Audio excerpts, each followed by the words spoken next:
Well, revolutions. As we've been talking about, revolutions sound good, but why do we like the sound of revolution as Americans? Because we had the one that worked out. We had the one that worked out. So when we think about American Revolution, we think about freedom, getting rid of a tyrant. Most of them don't work out, but we won God's lottery and ours worked out quite well. Let's talk about that with the president of the Great Heritage Foundation. I don't know what the heck we'd have done without heritage over the past several decades. Dr. Kevin Roberts joins us now. Okay, Kevin, could you please, before we dig into the American Revolution, tell people, because most don't know, especially because our education system sucks, what was America like before the Revolution, the 7 Years' War? What did that have to do with anything? Well, the 7 Years' War was vital because it actually trained up the colonial militia into almost a regular army, and that obviously had a direct military impact on the revolution. But even more important than the military, Jesse, was what the American people were like. And ultimately, they had an emerging American identity. They had an identity that was becoming very different from the British identity. It's a way of saying that we're very fond in the United States of claiming that we're a classless society. That's largely true. It's particularly true in the mid-1700s in contrast to Britain, which of course was a heavily infatuated with class. All of that to say, America was a middle-class place. You could earn a good living. If you were free, obviously there were slaves, and the United States fixed that eventually. But if you were a free person and you worked hard, you could get ahead in every colony and every city in every colony. And that was very different than Britain. And so it was primed to be in a successful revolution against the British Empire. The 7 Years' War also really depleted the British Empire in many ways, them pulling back from the wilderness, leaving our people naked out there, didn't it? Well, it did. And what happened was the performance of the British Army in the 7 Years' War showed the Americans that they actually couldn't depend on the British military to defend them. This was especially true on the western side of the colonies, roughly speaking, the Appalachian region from Pennsylvania all the way down to North Georgia, as you know. Colonists there had direct interaction, not just with the British Army, but also with regional Indian tribes, most of whom got the better of the British, along occasionally with some of the French. So even though the British prevailed in the 7 Years' War, the experience for the colonists, including George Washington, who cut his teeth as a young military colonel in that war, as you know, was very negative. And it proved to them that not only could the British be counted on, but a decade later, when we decided that we would declare independence from Britain, it actually gave colonists more confidence than you might think they would have possessed otherwise. No doubt. What was the Stamp Act, and why were they so mad about that whole thing? Why can't you pay a little bit more for a stamp? What's the big deal? Yeah, the Stamp Act was a really fancy tax. And so basically, although unfortunately we've gotten accustomed to this kind of thing in the modern United States, any sheet of paper that you had basically had to be notarized. That's the best way of understanding it in our modern vocabulary. And in order to get that stamp from the colonial or government official, you had to pay a few pence. You had to pay a little bit of money.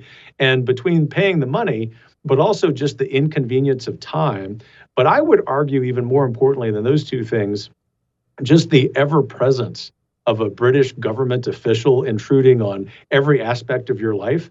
Colonists had enough, and so they started the Stamp Act Congress, which was a precursor to our own Congress.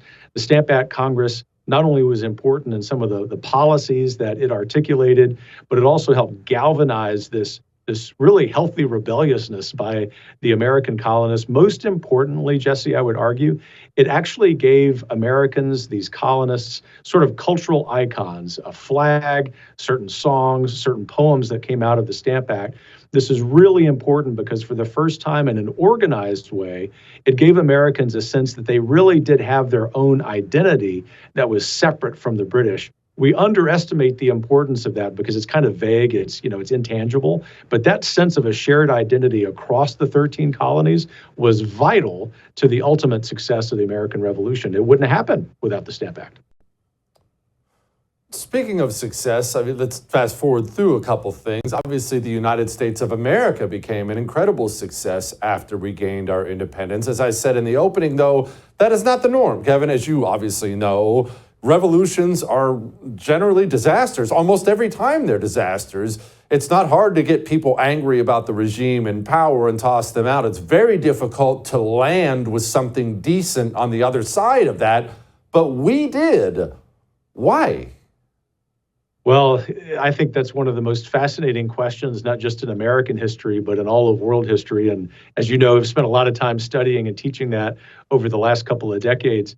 Ultimately, I'll focus on three or four. The first was, or is, that the United States in the 1700s was a place that was not divided by class. Obviously, there were a lot of enslaved people, about 20% of the American population.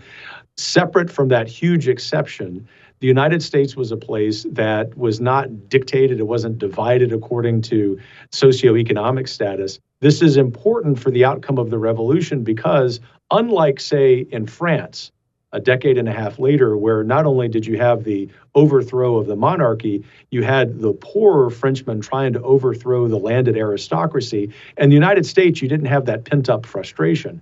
And so ultimately, when you get on the back end, the successful conclusion of the American Revolution, there isn't a desire to reorder society. In fact, there is a desire to continue something, ironically, that the British taught the Americans, which was that you wanted to have both liberty and order, something that Washington called ordered liberty. You wanted to be a free person, but you also understood that there were certain conventions in society. There were certain customs. You had a moral obligation to help other people be free.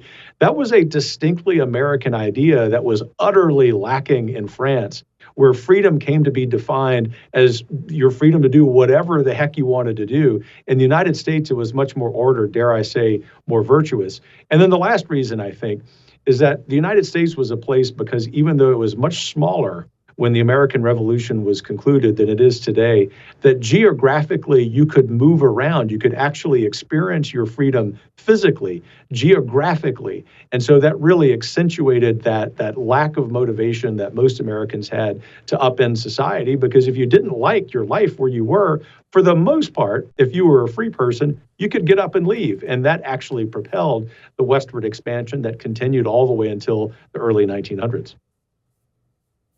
Okay, so let's switch gears as we wrap this whole thing up here.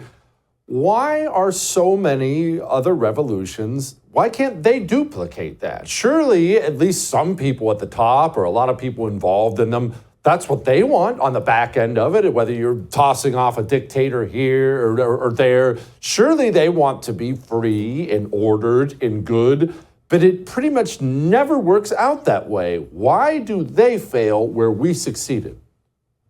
Well, I'm going to write a headline for you that's politically incorrect, because America is an exceptional place. And it's exceptional, meaning that we aren't superior to other people by any stretch. Every human's equal in the eyes of God, obviously. But we have some exceptional qualities about actually wanting to have an orderly transition of power that comes, ironically, from the political philosophy we inherited from the British. But if you think about the other revolutions that have happened since, you think about the French Revolution in close proximity to the American Revolution, the Haitian Revolution, and then a lot of revolutions in the mid-20th century, mostly from African and Latin American countries throwing off the yoke of communism. Many of those countries continue to struggle with that because they have inherited this disease of Marxism. The institutions that the communists, for example, took over in those countries, and this is a really important lesson for us in the 21st century in the United States, actually miseducated their people.